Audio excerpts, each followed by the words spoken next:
Hello, I'm taking a class this semester on Wittegenstein. It's a Wittegenstein seminar. And I just want to warn you, if you ever read Wittegenstein or get into the theory, the philosopher guy, anti-philosopher type philosopher. Anyway, it's like this. You'll get a really cool theory in Wittegenstein. You're like, this is so cool. I'm going to base my whole life on it. You read it in the Tractatus. You read the Tractatus and you're like, this is so cool, everything in here. I'm going to base everything I think about philosophy on this. Yeah, and then you realize it's all wrong, and then you feel like crap. And this book is a book about it, and if you want the story quicker, it's still kind of a thick book, but first read these two and then read this. But anyway, yeah. It's basically like, I feel like getting kicked in the shins almost. It's like, this is so cool. I'm going to change everything I think and think like this. Oh wait, the theory's wrong. I have nothing. You don't have nothing. You now have the tools to make your own thing. But it's really frustrating because Wittgenstein came up with these cool theories when he was a young guy. In World War I, when he was a young guy doing war stuff. And then as an older man, he rejected everything as a younger man. But these younger guys' ideas were really cool. So you end up that you find out that there are problems with it later on. But anyway, yeah, it's a pain in the ass, Wittgenstein. Might as well talk about what. Sorry, I don't know what that is. I might as well talk about what I read just now. And William Child. Where are my notes? I take notes because I am a good student. This is a short and dirty version of the Wittgenstein's picture theory when he was a young guy. Basically, this first part is what I put in because it makes sense. So it's objects and then the languages are created. He doesn't talk about that, but I think it's important to mention how languages are created. Anyway, yeah, and then there's you.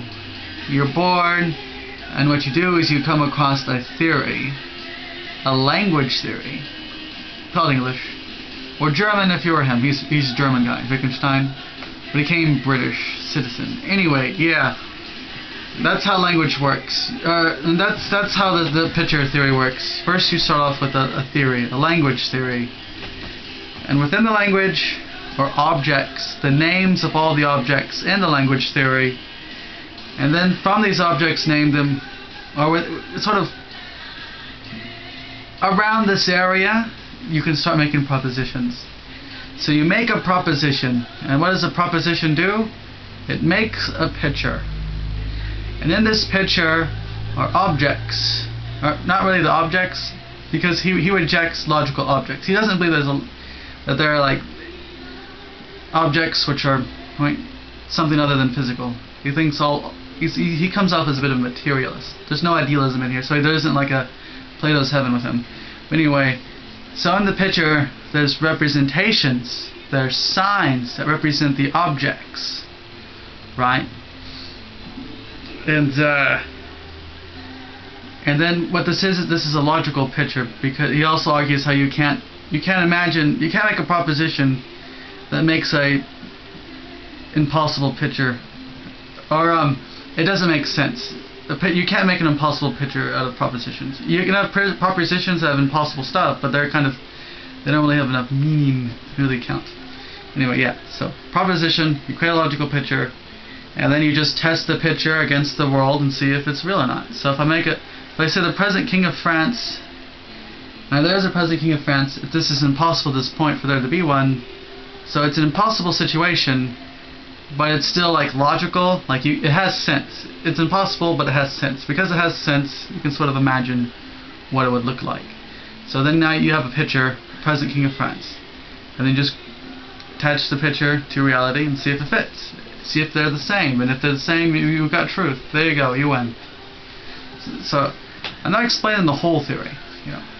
I'm just sort of starting out with Wittgenstein. you should read the book if you want. No, not that one. The book, if you want to know. Wittegenstein. So yeah, I read that. I'm like, whoa, that's cool. Because I was starting to think, okay, so whenever you make a sentence, you make a picture, logical picture. So the Desdemona loves Cassio. Okay, picture the person, and then the other person, and the first person loves another person. But of course, you have to think of it in terms of an overall proposition, because love doesn't exist by itself as a logical object, but only in terms of relating the other. Yeah. So, and then you just look to see if it's right, and there you go. It made sense. So, if truth and falsehood is just about figuring out what the proposition is, figuring out what the picture looks like, and then comparing. So it seemed really cool, and it seemed more exciting when I read about it than when I just told you about it. So if you find this exciting, you'll find the book about it 2, 3, 4, 5, 6 times more exciting. Anyway, I thought this was cool, and then the very last page of the chapter about it was like, oh, by the way, this theory that this entire section has been about, Wittegenstein later said it was crap. You know, the whole thing. Because how exactly does a representation in the picture come to represent what it's representing, the object? The object in reality. Which doesn't sound so bad, but it is kind of a pain. And then I don't know if it really made this argument, but I kind of gleaned that another problem would be the picture itself. It seems like it might be too much of a worry. I might be wrong, but it seems like I worry that, alright, you get the proposition and then you have the picture, but do you need a picture of the picture to sort of understand it? I don't know. You seem to get in a tricky ground with the picture theory. I think still I'm going to accept the picture theory to a certain extent, at least on a pragmatic basis. But after reading the last part, I'm not sure. Yeah, it's kind of a pain. Yeah, you should read that. In fact, I think Wittegensteinism, that channel, has subscribed to me. You should make comments to this video, or else I will post pictures of bananas and tomatoes on your channel, and you'll have to deal with that, and that will be bad.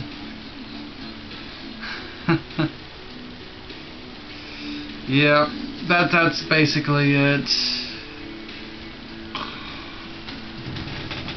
Oh, by the way, yes, I'm going to make my last video about my music. I forgot to mention, I made a link to another channel in that video. Bat Cave Dilemma is the channel. Check her out. Thank you.